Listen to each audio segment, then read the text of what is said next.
Y aquí tenemos las leyes para hacer los altares para nuestro Dios Jehová. En Deuteronomio 24:4-7, y sucederá que cuando pases el Jordán, levantarás estas piedras en el monte Ebal, como yo te he ordenado hoy, y las blanquearás con cal. Además edificarás ahí un altar a Jehová tu Dios, un altar de piedras, y no alzarás sobre ellas herramienta de hierro. Construirás el altar de tu Dios de piedras enteras, y sobre él ofrecerás holocaustos a Jehová tu Dios.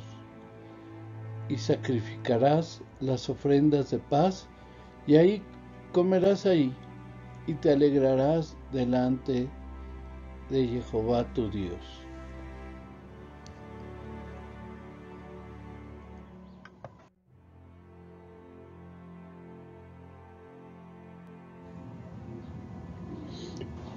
Aquí tenemos en Josué 7, del 30 al 33, que dice así: Entonces Josué levantó en el monte Ebal un altar al Señor, Dios de Israel, tal como Moisés, siervo del Señor, había ordenado a los israelitas. Lo levantó de acuerdo con lo que está escrito en el libro de la ley de Moisés, un altar de piedras sin labrar, es decir, que no habían sido trabajadas con ninguna herramienta. En él ofrecieron holocaustos y sacrificios de comunión al Señor. Allí, en presencia de los israelitas, Josué escribió en tablas de piedra una copia de la ley que Moisés había escrito. Todos los israelitas, con sus jefes, oficiales y jueces, estaban de pie a ambos lados del arca del pacto, frente a los sacerdotes levitas que la cargaban en hombros.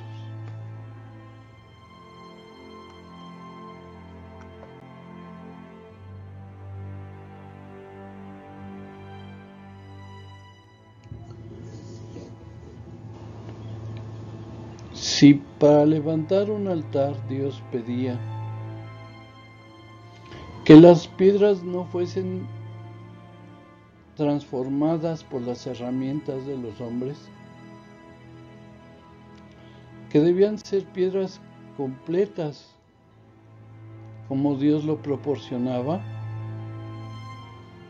eso tenía una razón profunda, porque cuando el hombre empieza a transformar la piedra, forma ídolos, y eso no quería Dios. Ahí se celebraban holocaustos, sacrificios, como dice la ley que le dio a Moisés, nuestro Dios, Dios Jehová. Ahora imagínense la Torá, la palabra sagrada de Dios, los profetas y aún lo que nosotros llamamos el Nuevo Testamento, se ha ido transformando, no solo por decir en los grupos cristianos, sino también en el mismo Israel, porque dicen que los grandes estudiosos pueden irla adecuando a los tiempos. Y muchas veces en el cristianismo no se conocen los orígenes de por qué fue dada cierta palabra y la cambian. El ejemplo lo vemos muy claro. Yeshua es el nombre del Mesías, y Mesías, que es Mashiach en hebreo, es ungido, el ungido de Dios. Pero al transformarse a otro idioma, por llamarlo así cristiano, le cambian el nombre por Jesús, que este nombre Yeshua no existía en griego. Entonces le adoptan el nombre de Jesús. Y como tampoco existía la palabra Mashiach, la transforman en Cristos, que era la acción de embarrar la grasa en las orejas del ganado para que no se les subiera a las garrapatas. Esto, hasta el día de hoy, lo transforman de una manera silenciosa. Pero si Dios, su mismo altar, no quería que fuese tocada por la mano del hombre, tampoco la palabra. Por eso dice nuestro Mesías que el Espíritu llegará a nosotros para poder entender la palabra de Dios. Por eso dice escudriñar la palabra, toda. Y vamos demostrando lo que estamos hablando, cómo Dios a través de sus secretos nos vuelve al camino de su palabra verdadera.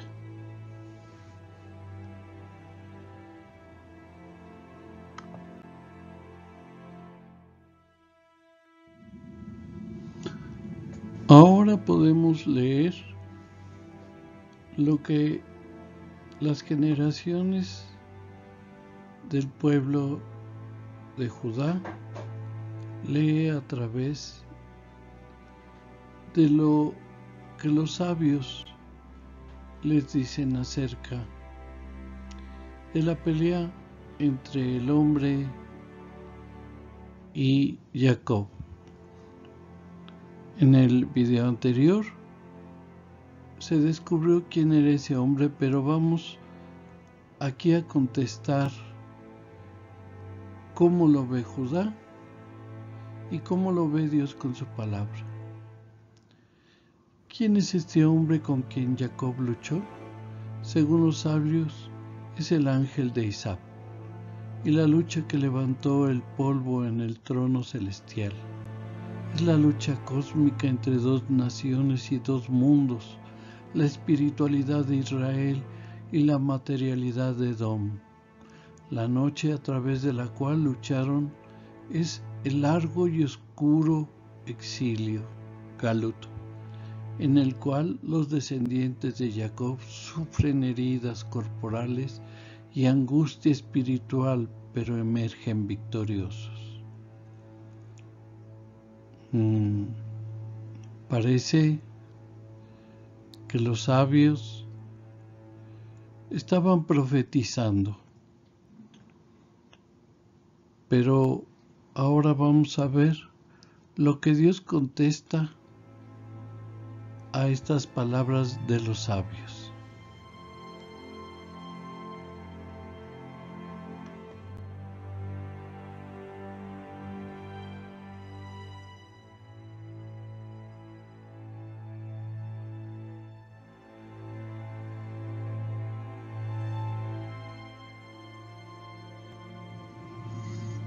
Entonces los sabios de bendita memoria contestan que era el ángel de Isaac, el hermano de Jacob, y eran dos luchas entre mundos y universos que sacuden el trono del reino de Dios.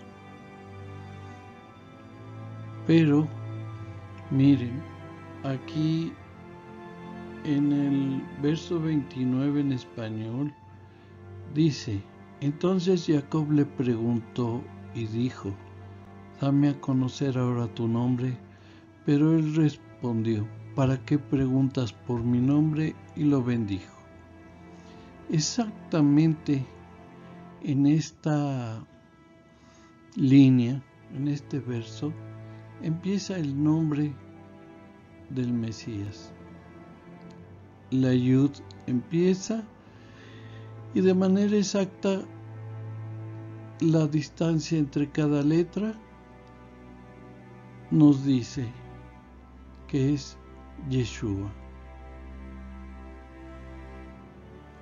Esta es la sabiduría de Dios, la real sabiduría, la real profecía, la que nos entrega a Dios para que le conozcamos. Directo, el Mesías. En ese momento, encarnado, luchó con Jacob y lo nombró Israel. A veces es difícil entender porque siempre tuvimos un tipo de estudio que no profundizaba hasta que Dios, como había prometido a través del profeta Daniel, en los últimos tiempos iba a descubrir estos secretos. Y ustedes están presentes en este descubrimiento, en estas palabras que nos dan una mayor sabiduría en cuanto a las cosas de Dios.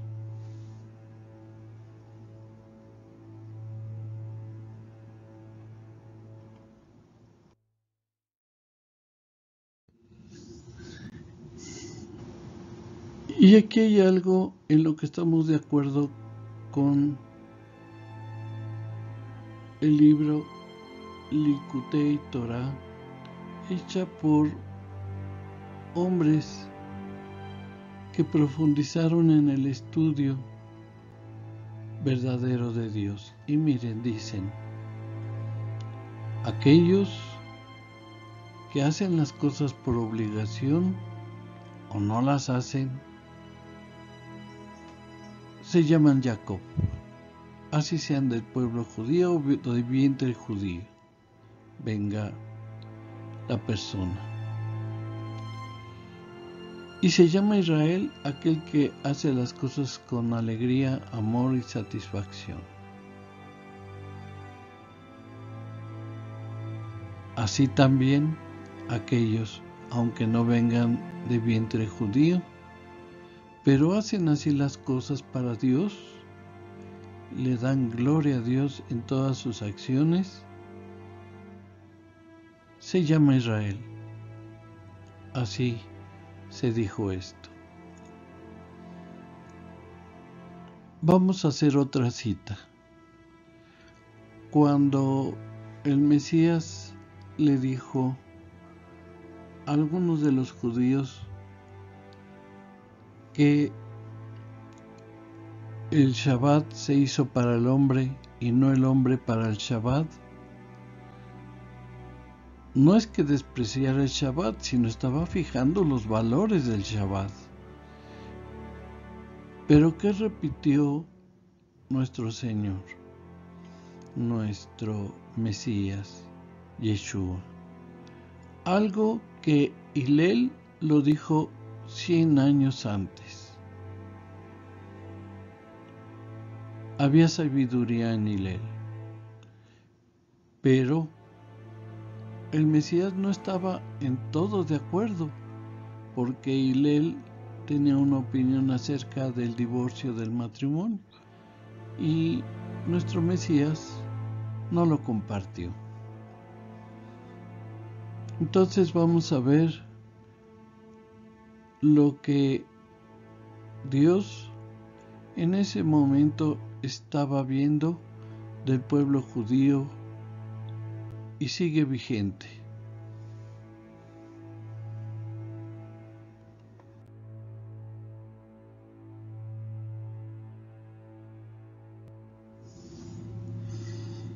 Y aquí está la voz de Dios a través de los profetas.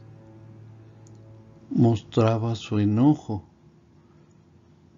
contra el pueblo de Judá.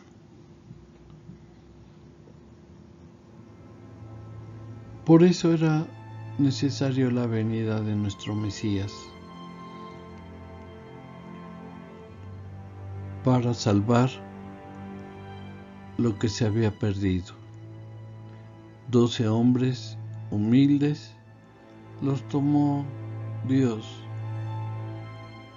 y se los dio a su Hijo, el Mesías. Y esto no lo digo yo, lo dice el propio Mesías cuando dice: tú me los distes a esos 12 por los cuales estaba orando, porque él ya se iba de este mundo. Vean el enojo de Dios cuando la palabra se transgiversa, cuando no se lee con el Espíritu la palabra de Dios, cuando lo leemos de manera cansada o de paso o con rapidez, porque nos surge hacer otras cosas. El propósito es porque los tiempos están cerca y hoy nos debemos más a Dios que a cualquier cosa, que a cualquier iglesia, que a cualquier persona. Nos debemos a Dios y a su palabra y tenemos que profundizar en ella.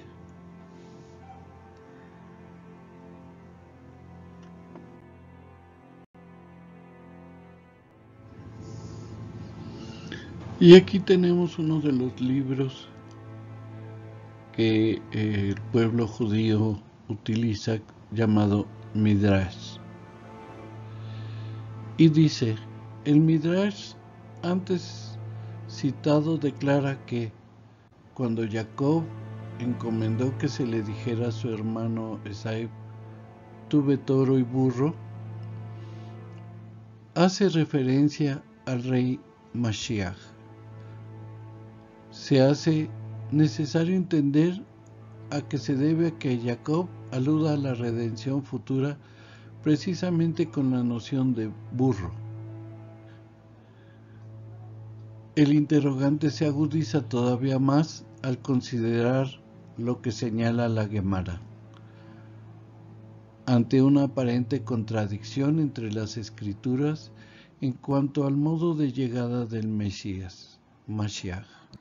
Por un lado hay un versículo que dice: venía entre las nubes celestiales, es decir, que el Mesías vendrá montado en una nube, y otro que declara: será un pobre montado en un burro. La Gemara explica esta contradicción de la siguiente manera: si los judíos son meritorios, Sahu, la palabra para redención, se producirá con nubes celestiales, sí. En cambio, lo Sahu, o sea, lo es no tienen mérito suficiente, serán redimidos por un pobre montado en un burro. Este pasaje talmúdico hace más incomprensible aún que Jacob, quien ya estaba preparado para la redención, pues había completado su propia boda, es decir, su estado era el de Sahu, haciéndose merecido acreedor a la redención. No se refería al Mashiach con una nube, haciéndolo en cambio con la noción de montado sobre un burro.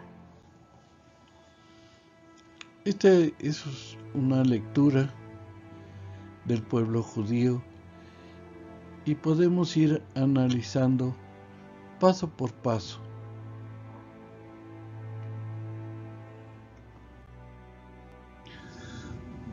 Como podemos observar,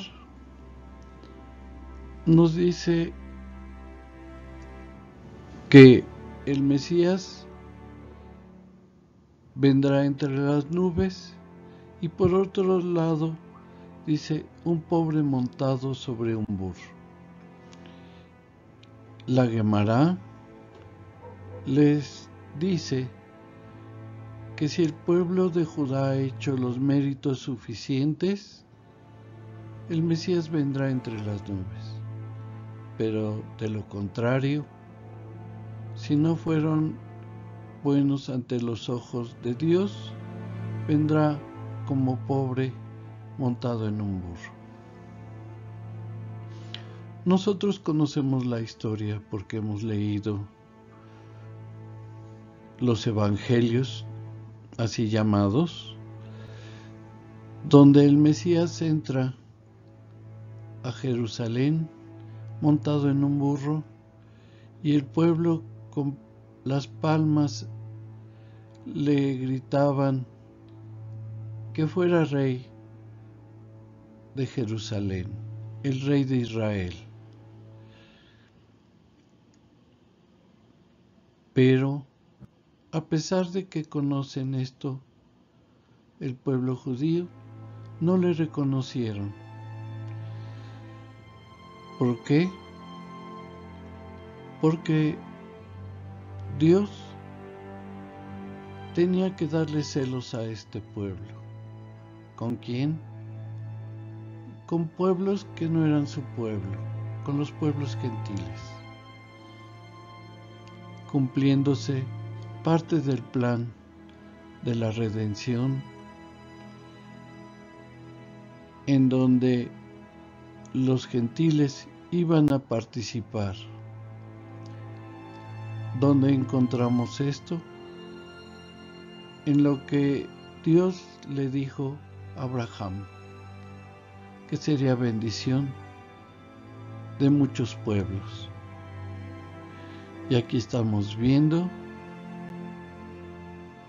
que no fue reconocido el Mesías a pesar de lo que sabían el pueblo de Judá.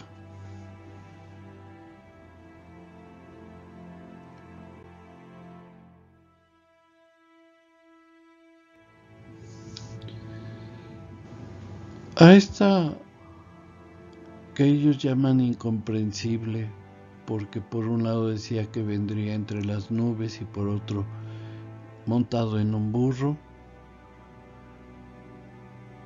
para nosotros, leyendo los evangelios, nos damos cuenta que el Mesías, Yeshua, vino primero a levantar nuevamente la palabra del Padre a través de los llamados apóstoles, que eran sus estudiantes, y que hasta el día de hoy, de manera escrita, encontramos sus palabras de gloria a Dios y al Mesías, para posteriormente, conforme se cumpla el plan, vendría nuestro Mesías como el Rey de Reyes, el Mesías Ben David. Y esto lo vamos a comprobar con las revelaciones de los secretos de Dios, para que hoy, ante tus ojos, tengas una mayor certeza de lo que estamos hablando.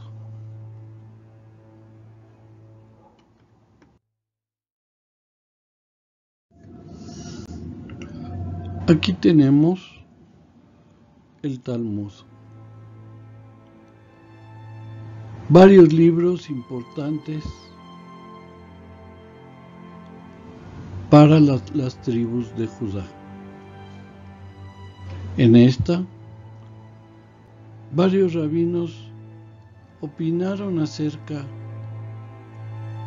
de la ley y de sus tradiciones.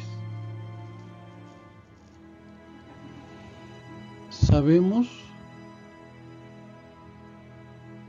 que muchas veces esto causó la desviación del pueblo judío acerca de la palabra de Dios. ¿Por qué? Porque hasta el día de hoy dicen que se tiene que leer el Talmud para poder entender la Torah. Muchos decimos que no, que la sabiduría de Dios nos puso así, su palabra, y para alcanzar el máximo entendimiento tenemos que pedirle a Dios que mande a su Espíritu para poder profundizar en su palabra. Pero miren, en uno de los debates de los rabinos está escrito en algunos textos, dice que hay más de un Mesías. El Mesías ben Yosef y el Mesías ben David, rey de reyes. Y que estos juegan dos papeles diferentes. Y es claro que nosotros decimos que aquel que murió en la cruz por sus méritos y obediencia y amor a Dios, Dios lo coronó como el Rey de Reyes. Pero debemos entender hasta por este escrito de este rabino que primero tuvo que venir el Ben Yosef, el hijo de José. Así se le llama a Yeshua. ¿Por qué? Porque todo se había perdido y había que recuperarlo. El pueblo no fue digno en la venida de nuestro Mesías. Para posteriormente cumplir sus tareas y morir para en un futuro dar paso al Rey de Reyes, que va a consolidar el propósito de Dios de la salvación. Entonces, sí conocían de esta venida del Mesías ben Yosef, o sea, Yeshua, pero no le quisieron reconocer. Ahí estuvo el problema.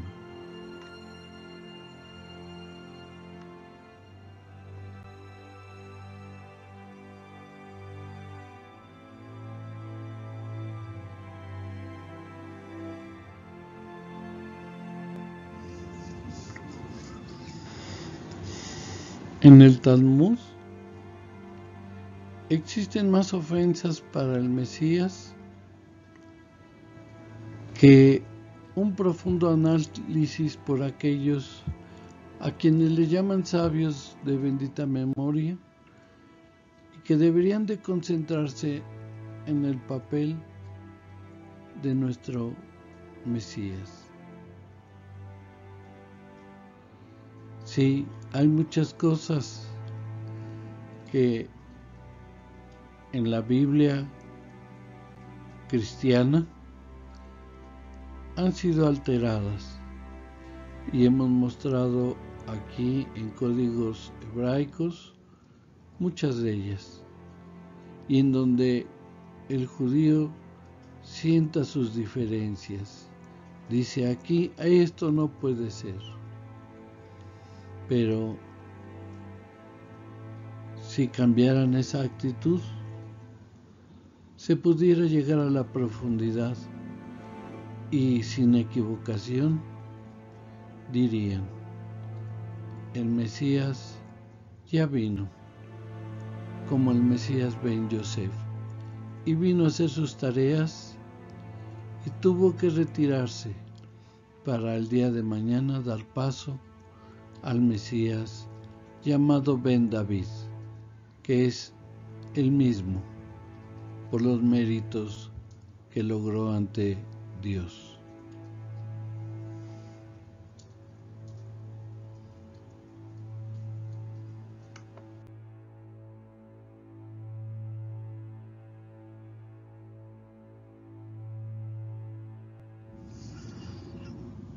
Y miren aquí el profeta Zacarías, capítulo 9, verso 9. Regocíjate sobremanera, hija de Sión, da voces de júbilo, hija de Jerusalén.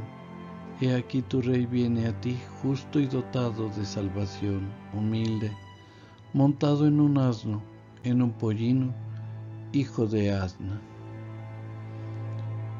Y en hebreo encontramos cada 22 letras, está en rojo las letras hebreas y dice Yeshua, el que en nuestras tierras lo llaman Jesús. Su nombre dado por Dios es Yeshua, que significa Salvador o salvación. Entonces sabemos que el Mesías Ben Yosef efectivamente es Yeshua.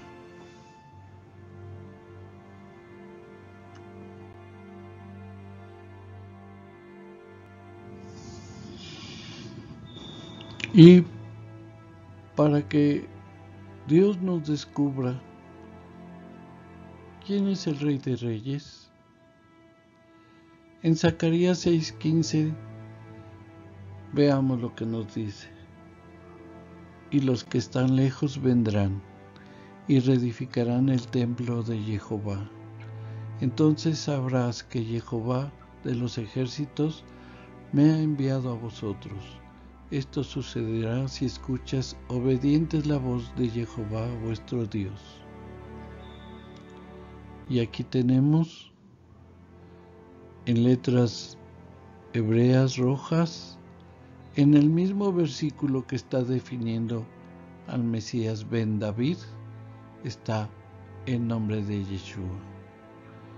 Bendito Dios que nos revela sus secretos, de manera que los gentiles profundicemos en el conocimiento como pueblo de Dios, convirtiéndonos en Israel.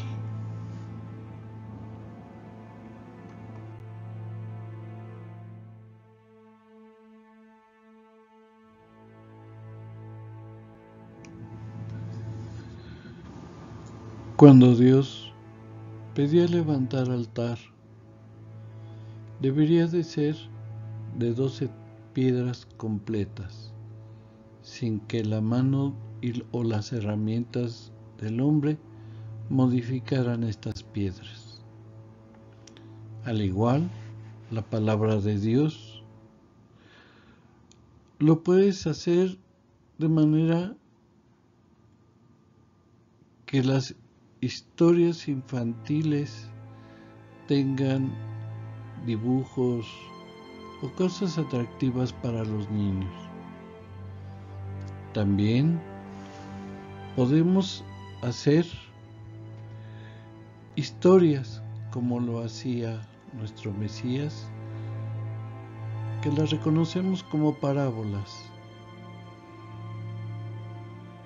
o de manera más seria y estudiosa, como cuando apartaba nuestro Mesías a sus talmidín, a sus estudiantes, para explicarles la profundidad de la palabra de manera seria y completa.